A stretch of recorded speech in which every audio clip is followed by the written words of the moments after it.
Hi guys. Good evening to everyone. कैसे हैं आप सब लोग? बताओ हालचाल कमेंट्स में। बहुत दिनों के बाद आज हम मिल रहे हैं और आज भी हम इकोनॉमिक्स ही पढ़ने वाले हैं। और इकोनॉमिक्स का एक नया टॉपिक लेके आ गई हूँ जिसका नाम है GDP, ग्रॉस डोमेस्टिक प्रोडक्ट। अब देखो, ये बहुत बार सुना होगा आपने, कहीं न्यूज़पेपर में सुन लिया होगा, इकोनॉमिक्स सब्जेक्ट पढ़ते वक्त सुन लिया होगा, है ना?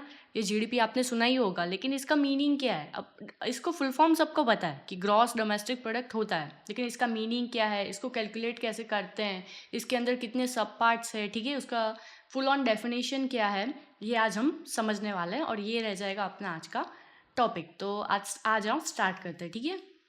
तो हमारा टॉपिक रहेगा इंट्रोडक्शन टू जीडीपी, यानी कि ग्रॉस डोमेस्टिक प्रोडक्ट, ठीक है? तो चलो आ जाओ, फुल फॉर्म क्या है ग्रॉस डोमेस्टिक प्रोडक्ट। डोमेस्टिक का मतलब क्या होता है? विद इन टेरिटरी या फिर विद इन बाउंड्री, की जो बाउंड्री की अंदर है, ठीक है? ग्रॉस का मतलब क्या है कि जो नेट नहीं है डिस्काउंट के पहले, ठीक है? कोई भी चीज़ डिस्काउंट के पहले होती है तो उसको बोलते हैं हम ग्रॉस। डोमेस्टिक और प्रोडक्ट, प्रोडक्ट का मतलब क्या होता है हम सबको पता है, आउटपुट गुड्स और सर्विसेज जो हमने बनाए हैं, लेकिन उसमें दोनों ही आ जाता है, गुड्स भी आ जाता है एज वेल एज सर्विसेज भी आ जाती है, ठीक है? गुड्स का एक एग्जांपल दे दो तो हमारे पास जो भी है, कोई भी मोबाइल है तो वो गुड्स है, और सर्विसेज का एक एग्जांपल दे दो तो उसका इजी एग्जांपल ले लेते हैं, ट्रांसपोर्टेशन, ठीक है? तो ग्रॉस डोमेस्टिक प्रोडक्ट, ग्रॉस का मतलब क्या? टोटल, नेट से पहले। तो ग्रॉस और नेट में क्या डिफरेंस है, चलो समझने की कोशिश करते हैं। तो नेट तक जाना हो तो ग्रॉस में से हमें डिस्काउंट माइनस करना होता है, कोई भी हमें डिस्काउंट प्रोवाइड करते हैं, ठीक है? तो जब हम ग्रॉस में से डिस्काउंट माइनस करते हैं तो हमें क्या मिलता है? हमें मिल जाता है नेट, ठीक है? Gross minus discount equals to हो जाएगा नेट। तो ग्रॉस डोमेस्टिक प्रोडक्ट नेट नहीं आएगा, ग्रॉस आएगा, मतलब कि टोटल आएगा, ठीक है? Total output produced with in the country और विद इन दी टेरिटरी, मतलब GDP। चलो, ये हमारे समझने के लिए हो गया कि टोटल क्या बना है भाई एक साल में देश के अंदर, लेकिन ऑफिशियल डेफिनेशन भी है, ऑफिशियल मीनिंग भी है, तो ठीक है, उसको समझने की कोशिश करते हैं। आ जाओ, तो मीनिंग क्या है उसका, क्यों पढ़ रहे हैं, देखो वो लास्ट में समझा दूंगी कि क्यों पढ़ रहे हैं, प्रैक्टिकल एस्पेक्ट क्या है। पहले थियोरेटिकल देख लेते हैं, वर्ड्स देख लेते हैं, मीनिंग देख लेते हैं, अब्रिविएशन है कुछ तो वो भी देख लेते हैं। आ जाओ, मीनिंग क्या है? मीनिंग है market value of all the output produced with in the, output का मतलब क्या हो गया? Goods and services, with in the domestic territory in an accounting year. चलो, अकाउंटिंग ईयर क्या हो जाएगा अपना? हम सभी को पता है कि अकाउंटिंग ईयर ही फिजिकल ईयर है। तो अकाउंटिंग ईयर क्या हो जाएगा? हम सबका अकाउंटिंग ईयर है 1 अप्रैल टू 31 मार्च, ठीक है? वो अपना एक पूरा अकाउंटिंग साल होता है। तो एक अकाउंटिंग साल में डोमेस्टिक टेरिटरी के अंदर, ठीक है, अपने देश की पॉलिटिकल बाउंड्रीज के अंदर, उसमें सब भी आ गया, नेशनल वाटर्स भी आ गया, ठीक है, हमारे देश की, लेकिन हमारे टेरिटरी की, हमारे, ठीक है, कंट्री की प्रोड्यूस्ड क्या बना हुआ है, ठीक है, आउटपुट, उसको हम कंसिडर करते हैं जीडीपी में। एग्जाम्पल देख लेते हैं। देखो, एक चीज़ याद रखो, जीडीपी की डेफिनेशन ईजी है, मीनिंग समझ हो गया कि एक साल में देश के अंदर क्या क्या बना है, ठीक है, कौन से गुड्स और सर्विसेज बने हैं अकाउंटिंग ईयर में। लेकिन उसके एक्सेप्शन क्या है वो एक बार पढ़ लेना, और उसके एग्जाम्पल क्या है वो भी एक बार पढ़ लेना, क्योंकि एग्जाम्पल में से बहुत सारे क्वेश्चंस कभी ना कभी आ ही जाते हैं अगर आप इकोनॉमिक्स पढ़ रहे हैं तो, अगर आप कॉम्पिटेटिव एग्जाम या कहीं पे भी जा रहे हैं तो एग्जाम्पल में क्या आएगा? Fishing vessel oil and natural gas risk of India in international water, ठीक है, चलो, ऑयल एंड नेचुरल गैस हम सभी को पता है, ठीक है, और फिशिंग वेसल भी हम सभी को पता है, लेकिन वो इंडिया के हैं, वो इंटरनेशनल वाटर्स में है। तो चलो मुझे बताओ, वो इंडिया के होंगे जीडीपी में, या फिर इंडिया की जीडीपी में कंसिडर्ड होंगे, या फिर इंटरनेशनल वाटर्स में है इसलिए वो फॉरेन की जीडीपी में कंसिडर्ड होंगे? नहीं, वो इंटरनेशनल वाटर्स में है डेफिनेटली, लेकिन वो इंडिया के वेसल है, इंडिया के फिशिंग वेसल है, इंडिया की रीक्स है, ठीक है, इसलिए वो इंडिया की जीडीपी में कंसिडर्ड होगी। इसलिए ऐसे एग्जाम्पल दिए हैं जिसमें आप कंफ्यूज हो जाओगे। चलो एक सिंपल एग्जाम्पल समझा देती हूँ कि चाइना में कोई गुड्स प्रोड्यूस हुए या चाइना में कोई भी सर्विसेज प्रोड्यूस हुई, तो कोई भी कॉमन सेंस लगा के बता देगा कि वो इंडिया की जीडीपी में नहीं आएगा, ठीक है? क्यों? क्योंकि इंडिया की टेरिटरी में प्रोड्यूस नहीं हुआ है, ठीक है? थोड़ा और कॉम्प्लिकेटेड चलते हैं, ठीक है, दूसरा एग्जाम्पल और लेते हैं। अपने यहाँ के कोई एक्टर और एक्ट्रेस है, वो चले गए यूएस है, ठीक है, अपनी सर्विस प्रोवाइड करने के लिए या फिर एक्टिंग करने के लिए, मूवी बनाने के लिए वहाँ पे चले गए और वहाँ पे उन्होंने एक्टिंग करी, तो क्या होगा? वो इंडिया की जीडीपी में कंसिडर्ड होगा या यूएस की जीडीपी में कंसिडर्ड होगा? बताओ चलो आप, ठीक है? तो वो कंसिडर्ड होगा यूएस की जीडीपी में, अपनी जीडीपी में कंसिडर्ड होगा नहीं। माना एक्टर्स अपने अपने देश के हैं, लेकिन वो जो दूसरे देश की जीडीपी में गए, वो दूसरे देश की जीडीपी में इसलिए गया है क्योंकि वहाँ पे एक्टिंग की है और वहाँ पे गुड्स बने हैं या फिर वहाँ पे सर्विस प्रोवाइड की गई है। ठीक है, आपको एक ही क्वेश्चन करना है, जब आपको एग्जाम्पल दिए गए होंगे और पूछा होगा कि इन 4 में से क्या जीडीपी में आएगा, तो एक ही क्वेश्चन करो वेयर। ठीक है, गुड्स और सर्विसेज कहाँ पे बना है, वेयर सबसे अच्छा क्वेश्चन अपने दिमाग में रख लो, और उससे आपको पता चल जाएगा कि वो इंडिया के जीडीपी में आएगा कि नहीं। लेकिन ये कुछ एग्जाम्पल मैंने ऐसे ही रखे हैं कि जिसमें आपका दिमाग शायद ना चले, ठीक है, या फिर आपको एक्सेप्शन जैसा लगे, तो ये एग्जाम्पल आप रट लो, तो उससे आपको ज़्यादा वो ईजी हो जाएगा समझने के लिए। चलो दूसरा एग्जाम्पल क्या है। दूसरा एग्जाम्पल ये है कि इंडियन मिलिट्री, तो इंडियन मिलिट्री का कोई भी कैंप है वो दूसरे देश में है, लेकिन वो उस देश की जीडीपी में कंसिडर किया जाएगा नहीं, वो इंडिया की जीडीपी में ही कंसिडर किया जाएगा। इंडियन एम्बेसी भी आप समझते हैं, ठीक है, तो एम्बेसी की अगर कोई भी है, एक हम बोल सकते हैं सेंटर, वो यूएसए में है, लेकिन वो इंडिया की एम्बेसी है, इसलिए वो कहाँ जाएगा, इंडिया की जीडीपी में। ठीक है, वो वहाँ पे सर्विस प्रोवाइड कर रहा है, वहाँ पे इन्फॉर्मेशन कर रहा है, इकट्ठी कुछ भी कर रहा है, एम्बेसी यूएसए में है, लेकिन वो इंडिया का है, इसलिए वो इंडिया की जीडीपी में आएगा। तो ये थोड़ा सा एक्सेप्शन टाइप है जिसमें आपको थोड़ा दिमाग लगाना पड़ेगा, इसलिए ये सारे एग्जाम्पल मैंने इसमें इन्वॉल्व कर दिए हैं कि जो आप समझ सको।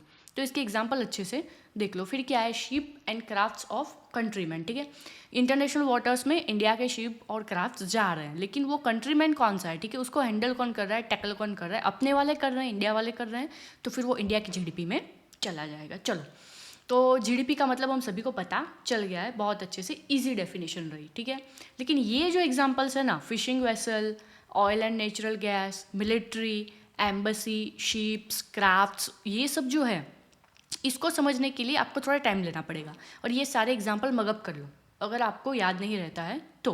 ठीक है, तो फिर आपको इजीली समझ में ये आ जाएगा। भले ही वो दूसरे नेशन में है एम्बेसी, भले ही आर्मी यूएसए में है, भले ही एम्बेसी का सेंटर बोल रही हूँ चाइना में है, ठीक है, पर वो इंडिया का है, इसलिए इंडिया की जीडीपी में कंसिडर्ड होगा।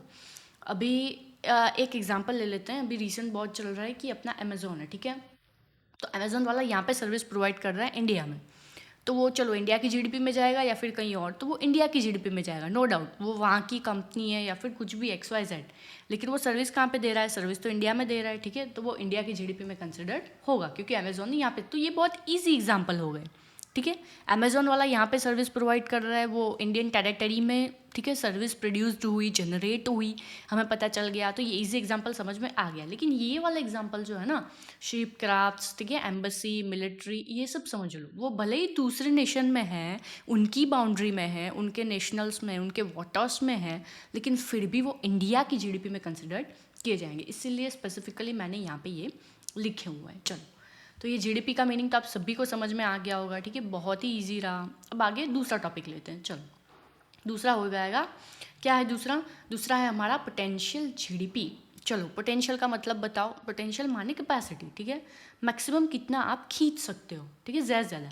तो पोटेंशियल जीडीपी की फॉर्मूला क्या है, चलो समझते हैं। Maximum output produced using available resources. अब रिसोर्सेज का मतलब क्या हो जाता है, हम सभी को पता है कि मैन, कैपिटल, लेबर, ठीक है, पावर, मनी, ये सभी अपने रिसोर्सेज है जो हमारे पास अवेलेबल है। मैक्सिमम आउटपुट प्रोड्यूस, जीडीपी का मतलब क्या होता है कि एक साल में कितना आउटपुट प्रोड्यूस्ड हुआ, लेकिन पोटेंशियल अगर जीडीपी के आगे ऐड कर दे तो एक वर्ड और ऐड हो जाएगा, वो है मैक्सिमम। पोटेंशियल मतलब ज़्यादा से ज़्यादा कैपेसिटी, मैक्सिमम कितना आप जनरेट कर सकते हो आपके पास जो है उसमें से। इसको एक सीधे एग्जाम्पल में बता दो तो, चलो कोई स्टूडेंट है, वो स्टडी कर रहा है, तो उसको पोटेंशियल अवर्स है कि वो एक दिन में 10 घंटे पढ़ सकता है, बहुत ही ज़्यादा, ठीक है, ऐसा समझ लेते हैं कि पोटेंशियल ज़्यादा से ज़्यादा मैक्सिमम कितना उससे खींच सकते हैं, तो वो है 10 आवर्स। लेकिन एक्चुअल में वो कितना कर रहा है, 8 ही घंटा कर रहा है। तो वो क्या कर रहा है, अपने रिसोर्सेज को अच्छे से यूज़ नहीं कर रहा है। जब हम अपने रिसोर्सेज को पूरा का पूरा यूज़ नहीं कर पाते, ऑप्टिमम यूटिलाइजेशन ऑफ रिसोर्सेज नहीं कर पाते, तो हम पोटेंशियल जीडीपी से थोड़ा नीचे आ जाते हैं। तो पोटेंशियल जीडीपी और रियल जीडीपी में कुछ ना कुछ डिफरेंस तो रहता ही है, तो उसको हम बोलते हैं जीडीपी गैप। अपना नेक्स्ट वाला टॉपिक, ठीक है, तो जीडीपी गैप का मतलब क्या होता है, potential GDP minus actual GDP, maximum capacity minus actual capacity. ठीक है, मैक्सिमम 10 आवर्स बच्चा पढ़ सकता था, लेकिन खाली 1 ही घंटा पढ़ा, तो 8 ही घंटा पढ़ा, तो माइनस 8 आवर्स। तो कितना जीडीपी गैप हो गया 2 आवर्स। तो ये जो जीडीपी गैप है वो प्लस और माइनस दोनों में आ सकता है। इट कैन बी पॉजिटिव और इट कैन बी नेगेटिव। कभी कभी आप अपनी कैपेसिटी को सरपास भी कर जाते हो और कभी कभी उससे कम भी प्रोड्यूस करते हो। अब इसको हम प्रैक्टिकल एग्जाम्पल से समझते हैं कि इंडिया का पोटेंशियल जीडीपी, सपोज मान लो कि पिछले साल हमने 1000 करोड़ बनाया हुआ था, ठीक है, जीडीपी बना के हमने रख दी, ठीक है, अपनी इतनी जीडीपी है पिछले साल की। तो अब पोटेंशियल उसका क्या था, तो उसका पोटेंशियल था 1100, ठीक है, कि 1100 करोड़ का भाई बन सकता था। फॉर एग्जांपल हम ऐसी राउंड फिगर ले लेते हैं जो समझ में आ जाए। तो 1100 करोड़ का था, लेकिन बना कितना, तो बन हुआ भाई जीडीपी तो खाली एक्चुअल 1000 करोड़ ही निकला, ठीक है, तो 100 करोड़ कम। इसका मतलब क्या कि जितने भी लेबर थे, कैपिटल था, लैंड था, उसका हमने इतना थोड़ा 100 करोड़ जितना कम यूज़ किया, ठीक है। तो जिसकी वजह से हम हमारे पोटेंशियल जीडीपी से थोड़ा कम बना पाए, कम जनरेट कर पाए अपने देश की टेरिटरी में, ठीक है। ये हो गया अपना सिंपल मीनिंग। तो ये हो जाएगा अपना जीडीपी गैप, ठीक है, कि कितना आपका पोटेंशियल था और कितना आप एक्चुअल उसमें से कर पाए, ये हो जाएगा आपका जीडीपी गैप। अब चलो नेक्स्ट टॉपिक पे चलते हैं, ठीक है। नेक्स्ट टॉपिक क्या है, nominal GDP versus real GDP. देखो आज जीडीपी ही समझना है पूरा का पूरा।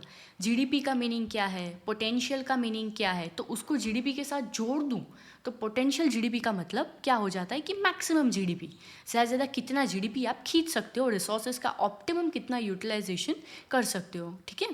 और फिर जीडीपी गैप का मतलब तो वो एक्चुअल माइनस पोटेंशियल, तो वो पॉजिटिव भी हो जाएगा और वो नेगेटिव भी हो जाएगा। चलो तो अब नेक्स्ट टॉपिक पे चलते हैं। वो क्या है, तो वो अपना है नॉमिनल जीडीपी, ठीक है, और रियल जीडीपी, इन दोनों का डिफरेंस, यानी इन दोनों के वर्सेस, ठीक है। Nominal GDP versus real GDP. अपने पहले ये पढ़ लेते हैं कि जो लिखा हुआ है, फिर वही चीज़ मैं आपको समझाने की कोशिश करूँगी, ठीक है। नॉमिनल जीडीपी का मतलब है आउटपुट वैल्यू। देखो ये जीडीपी ही है सारे के सारे, पहले सिंपल जीडीपी, फिर पोटेंशियल जीडीपी, फिर नॉमिनल जीडीपी और फिर रियल जीडीपी, ठीक है। थोड़े थोड़े वर्ड्स जो आगे है ना वो ऐड कर दिए गए, तो वोकैबुलरी पे थोड़ा जोर देके उसी वर्ड को आप समझने की कोशिश करो तो अपने आप आपको समझ में आ जाएगा, ठीक है। तो थियोरेटिकल डेफिनेशन भी आपको ज़्यादा थरो उसको करने की ज़रूरत नहीं पड़ेगी। अब नॉमिनल जीडीपी का मतलब क्या है, output valued at current price, ठीक है। Output valued at current price, output का मतलब क्या, जीडीपी, ठीक है, हमें पता ही है सीधा जीडीपी कि जो बना है उसको हमने किस प्राइस पे डाला है, तो उसको हमने डाला है करंट प्राइस पे। अब जीडीपी कोई तोप नहीं है, जीडीपी का मतलब आउटपुट है, ठीक है। आउटपुट यानी गुड्स है, सर्विसेज, तो वो किसी क्वांटिटी में बना होगा, ठीक है, 1 किलो या फिर 1000 किलो, 1000 टन, और फिर उसको किसी प्राइस के साथ मल्टीपल करके वो अमाउंट आई होगी, सीधी सी बात है। गुड्स है तो वो किलो में है ना, टन में ऐसे जनरेट हुआ होगा, फिर जो प्राइस होगी उसके साथ उसको मल्टीप्लाई करके फिर उसकी जो अमाउंट है वो हमने कैलकुलेट करी होगी, ठीक है। फॉर एग्जांपल 10 केजी गेहूँ हमने बनाया हुआ है, ठीक है, उसकी प्राइस है सपोज 50 रुपये, 10 केजी की प्राइस है 50 रुपये, तो 10 × 50 हम कर देंगे कि 10 × 50 तो 500, ठीक है। तो 500 क्या हो जाएगा, तो वो अमाउंट हो जाएगी, ठीक है, तो वो हो जाएगा जीडीपी फॉर एग्जांपल, ठीक है, क्वांटिटी इनटू प्राइस। तो वो जो आउटपुट जो जीडीपी वैल्यू हुआ, वो वैल्यू कब कहाँ कैसे होता है, नॉमिनल में करंट प्राइस पे वैल्यू होता है। दूसरा, इन्फ्लेशन नॉट रिमूव्ड, ठीक है, इसमें इन्फ्लेशन की इफेक्ट कंसिडर की जाती है, इन्फ्लेशन को हटाया और घटाया जाता नहीं है। ये डिफरेंस समझना है ना हमें नॉमिनल और रियल का, तो इजीली सबसे पहले एग्जांपल के साथ समझ लेते हैं, क्योंकि ये थियरी में पढ़ूंगी तो वो ऐसे हमें पल्ले पड़ने वाला है नहीं, ठीक है। तो मैंने क्या लिखा है फॉर्मूला में, सीधी फॉर्मूला पे चलते हैं और फिर ये जो अपना थियोरेटिकल लिखा हुआ है वो समझने की कोशिश करते हैं। फॉर्मूला में लिखा हुआ है कि nominal GDP equals to quantity at current price into price at current price. और रियल जीडीपी में क्या डिफरेंस है, तो रियल जीडीपी बोलता है कि quantity at current price into price at base price. जो प्राइस है वो किस पे जाएगा, वो बेस प्राइस पे जाएगा, और क्वांटिटी कैसे जाएगी, करंट प्राइस पे जाएगी। तो दोनों में एक चीज़ कॉमन है, हमने देखी quantity at current price, current quantity हमें लेनी है, ठीक है, लेकिन जो प्राइस है ना उसी का डिफरेंस है। नॉमिनल में जो प्राइस है वो करंट साल की यानी इस साल की जाएगी, और रियल में जो प्राइस है वो बेस ईयर की जाएगी, ठीक है। उसको एग्जाम्पल से समझते हैं। 2010 में 1000 किलो प्रोड्यूस हुआ, ऐसा लिखा हुआ है, ठीक है। यहाँ पे मैंने ये चार्ट जो बनाया है उसमें एग्जाम्पल दिया हुआ है, उसमें क्या लिखा हुआ है कि 2010 में 1000 किलो प्रोड्यूस्ड हुआ। तो 2010 की प्राइस क्या है, तो क्वांटिटी क्या हुई 1000 किलो, ठीक है, प्राइस क्या हुई 2010 की 100 रुपये सपोज, ठीक है। तो उसका आउटपुट हमें मिल गया। लेकिन 2011 में क्या है, देखो आगे 2011 में भाई उसने 100 किलो ज़्यादा प्रोड्यूस किया, उसने 1100 किलो प्रोड्यूस्ड किया, लेकिन 2011 की प्राइस ली है उसने 105। वहीं रियल जीडीपी में देखो दोनों साल की प्राइस सेम है, 2010 में भी 100 है और 2011 में भी 100 है। यहाँ पे 2010 में 100 है लेकिन 2011 में 105 है, ठीक है। मतलब वो करंट प्राइस ले रहा है और ये वाला जो है अपनी बेस प्राइस ले रहा है। मतलब उसने एक प्राइस फिक्स बना ली है रियल जीडीपी वाले ने। क्यों? क्योंकि 100 का 105 कैसे हुआ और वो 100 का 100 कैसे रहा, चलो समझा, ठीक है। तो 100 का 105 इसीलिए हुआ क्योंकि हर एक साल प्राइस बढ़ती है। हमें इन्फ्लेशन यानी महंगाई यानी प्राइस बढ़ने का चक्कर पता है। 2010 में किसी चीज़ का 100 था, 2011 में उसी का 105 हो गया, सीधी सी बात, ठीक है। लेकिन यहाँ पे क्या है, यहाँ पे 2010 में 100 था तो 2011 में भी 100 ही रहा है। क्यों? क्योंकि हमने एक प्राइस फिक्स ली है किसी बेस ईयर की। तो ऐसा हम क्यों कर रहे हैं, आपको फ़र्क पता चल रहा है? उसमें 105 यानी इन्फ्लेशन वाली प्राइस ली हुई है, बढ़ी हुई प्राइस ली हुई है। लेकिन यहाँ पे हम इन्फ्लेशन कंसिडर करना नहीं चाहते हैं, ठीक है। क्योंकि जब हम इन्फ्लेशन कंसिडर करते हैं ना तो एक्चुअल आउटपुट क्या है हमें पता चलता है नहीं। एक्चुअल भाई बंदे ने कितनी मेहनत करी है हमें पता चलता है नहीं, ठीक है। एक्चुअल कितने रिसोर्सेज का यूटिलाइजेशन हुआ है हमें पता चलता है नहीं। जीडीपी का फोकस खाली आउटपुट पे है, खाली आप कितना प्रोड्यूस करते हो उस पे है, प्राइस पे है नहीं। लेकिन यहाँ पे अगर आप करंट ईयर की प्राइस ले लो तो इन्फ्लेशन के साथ चली जाती है। इसीलिए रियल जीडीपी क्या करता है, खाली बेस ईयर की प्राइस लेता है, खाली 100 रुपीज़ लेता है, ठीक है। कि भाई प्राइस सेम सेम रखो तो सीधा दिख रहा है कि 2010 में 1000 किलो प्रोड्यूस हुआ, 2011 में 1100 प्रोड्यूस हुआ, ठीक है, 1100 किलो। तो सीधा डिफरेंस दिख रहा है कि 2011 में भाई उसकी प्रोड्यूस्ड करने की कैपेसिटी बड़ी है, कोई प्राइस वाइज बड़ी है नहीं, उसकी कितनी मैक्सिमम कैपेसिटी बड़ी है वो सीधा रियल जीडीपी में दिखता है। लेकिन नॉमिनल में तो क्या होता है, नॉमिनल में तो 100 का 105 भी कंसिडर किया गया है प्राइस में, तो ठीक है। तो क्वांटिटी बढ़ी या ना बढ़ी उससे कोई लेना देना उसको है नहीं। लेकिन उसको क्या लेना देना है, प्राइस भी वो कंसिडर कर रहा है, इसलिए उसको क्या लेना देना है कि अमाउंट टोटल कितनी बड़ी उससे लेना देना है। ये आप इजीली समझ गए होंगे, ठीक है। तो नॉमिनल और रियल का आप थियोरेटिकल डिफरेंस पढ़ते हैं। Output valued at current price और उसका क्या है, output valued at base price. दोनों में डिफरेंस यही है, जो रियल वाला है ना वो एक ईयर की प्राइस फिक्स ले लेगा कि 2010 को बेस ईयर कंसिडर कर देते हैं और बाकी के सालों को भी प्राइस भी 100 से हम कैलकुलेट करेंगे। लेकिन उससे क्या पता चलता है, देखो एक सीधी चीज़ पता चलती है कि मैं मार्केट में एक चीज़ प्रोड्यूस कर रही हूँ, सपोज गेहूँ, ठीक है। तो गेहूँ मैंने ये समझ लो 1000 किलो प्रोड्यूस किया, ठीक है। लेकिन उसकी प्राइस 2010 में कितनी थी, 100 रुपये, ठीक है। उसको टोटल करके जो अमाउंट आएगा, ठीक है, 1 लाख या 1 लाख आ जाएगा। तो ये 1 लाख जो हो गया वो जीडीपी हो गया, फॉर एग्जांपल 1 लाख जो हो गया अमाउंट हो गया, प्राइस हो गई।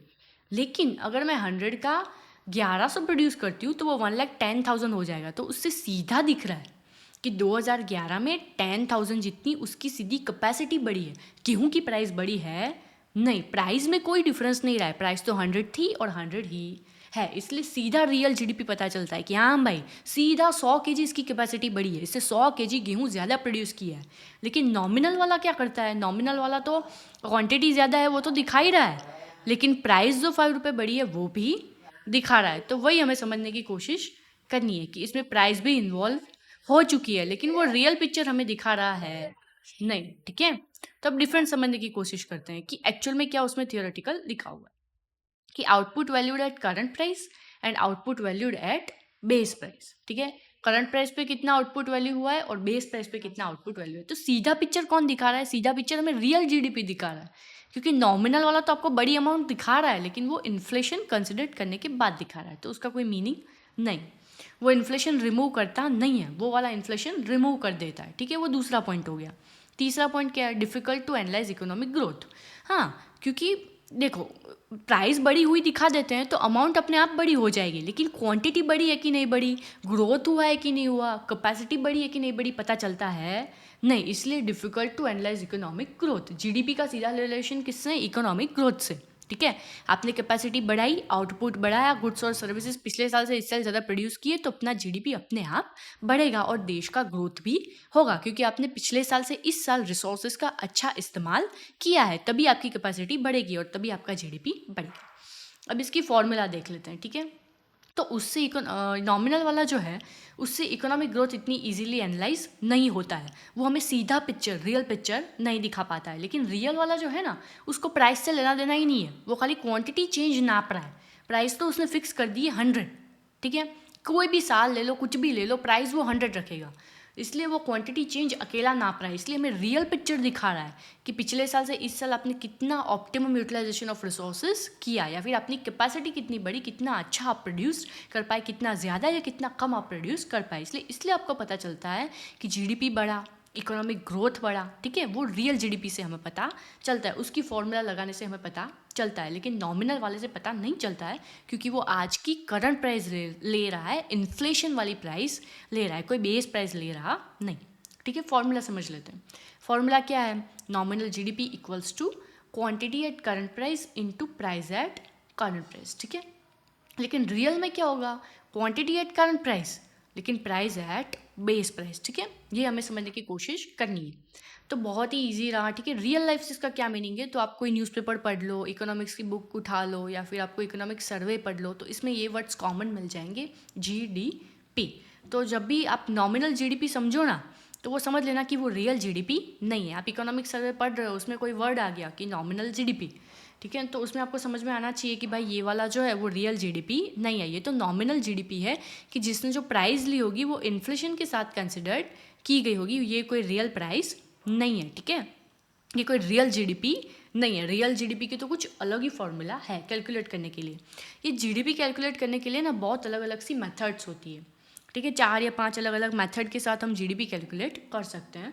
तो वो मेथड है ना, हम नेक्स्ट लेक्चर में पढ़ेंगे। लेकिन आज ये टर्म्स समझ लो कि जीडीपी क्या है, पोटेंशियल यानी कि ऑप्टिमम जीडीपी क्या है, नॉमिनल वाला जीडीपी कैसे कैलकुलेट होता है, और रियल वाला जीडीपी कैसे कैलकुलेट होता है। नॉमिनल वाला जीडीपी जो है वो करंट प्राइस के साथ कैलकुलेट होता है, और रियल वाला जीडीपी जो है वो बेस प्राइस के साथ कैलकुलेट होता है, क्योंकि रियल वाला जीडीपी से इन्फ्लेशन को कोई लेना देना नहीं है, वो इन्फ्लेशन को पूरी पिक्चर में से ही हटा दे रहा है, जिसलिए हमें हमारे देश का रियल पिक्चर दिख सके, ठीक है, कि कितना ऑप्टिमम यूटिलाइजेशन हम कर पाए, और पिछले साल से इस साल के कंपैरिजन में हमारी कैपेसिटी कितनी बढ़ी, तो वो हमें रियल वाला जीडीपी दिखा रहा है। तो जब आप इकोनॉमिक सर्वे पढ़ोगे तो आपको ये सारे टर्म्स अपने आप समझ में आएंगे कि भाई जीडीपी क्या है, पोटेंशियल लिखा हुआ है आगे तो वो क्या है, नॉमिनल वाला क्या है, और रियल वाला क्या है, ठीक है। तो बस आज का लेक्चर यहीं तक रखते हैं। आई होप कि जितना मैंने समझाने की कोशिश की है आप सभी को अच्छे से समझ में आ गया होगा। लेकिन फिर भी आपको कोई डाउट हो तो आप लोग नीचे मुझे कमेंट्स कर दो, लाइक शेयर सब्सक्राइब कर दो बस। और नेक्स्ट लेक्चर में यही जीडीपी कंटिन्यू रखेंगे, जिसमें हम मेथड्स दिखाएंगे, ठीक है, कि कौन कौन सी मेथड्स से हम जीडीपी कैलकुलेट कर सकते हैं, ठीक है। बाकी तो have a nice day, take care, bye bye.